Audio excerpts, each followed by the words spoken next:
Well, Cam, that seems to Ciao, Augusto. that seems to put a smile on your face. Great car. Do you mind if we have a chat about the car? Yeah, let's go.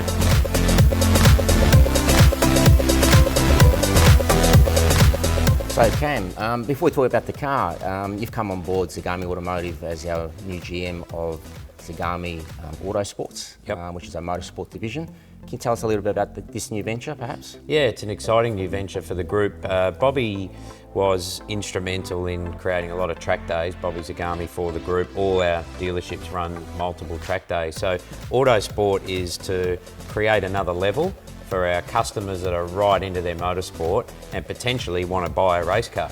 So they can come here, we're across all our brands, provide them with either a track day car or a race car, run it in our workshop, a full arrive and drive customer race division. Now, the car. What's your initial thoughts about the car? Oh, mate, I absolutely love the car. This car just talks to you. It has culture about it. It's a very comfortable everyday drive. My son was very excited when I picked him up from school in it because it gets a lot of looks.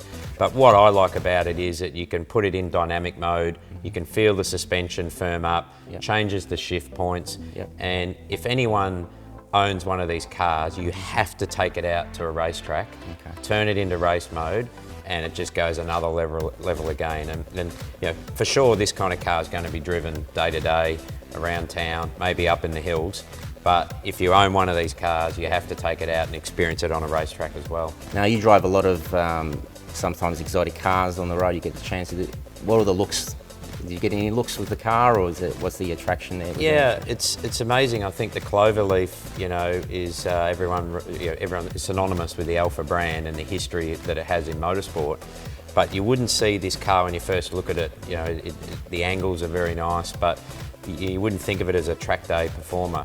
But when you get in it, that changes completely, And I think for me, a good sign of a sport road car or a fantastic sporty road car is when you can adjust the seat in 5 seconds and feel like you're part of the car. A lot of cars, it takes a lot of time. I drive a car for 2 or 3 weeks to really get the seat down another couple of mils, steering wheel down. In this car, I was able to just get comfortable in it straight away. And for me, that's a good sign of a really nicely engineered sports car. What about some of the dynamic features the car has, like torque vectoring and the dynamic control, and so forth? What does that do to the car, and what's your feedback from it? Well, I prefer to drive the car in dynamic mode, which does change the gear shift points, does firm up the suspension a little bit, but around town it's still not too firm, doesn't shake your bones. So there's about 3 different modes that the driver can play with.